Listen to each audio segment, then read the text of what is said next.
प्रणाम सब गोटा के। हम डॉली मिश्रा एकटा बिसहर के गीत गा बजा रहलूँ हैं। नीक लागत है चैनल के लाइक आ सब्सक्राइब करबे।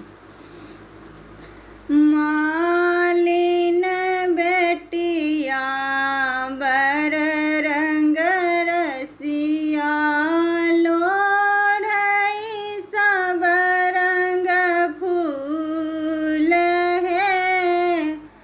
मालिन बेटिया बर रंग रसिया लोढ़ई सब रंग फूल है।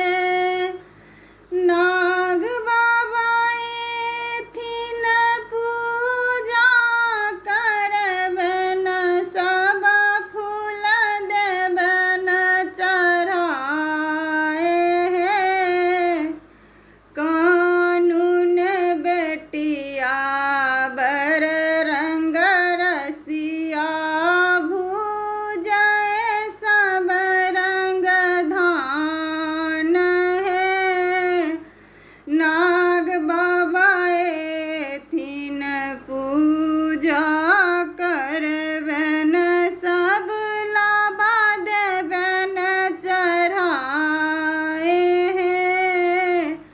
ग्वालिन बेटिया बर रंग रसिया दूह सब रंग गाए है।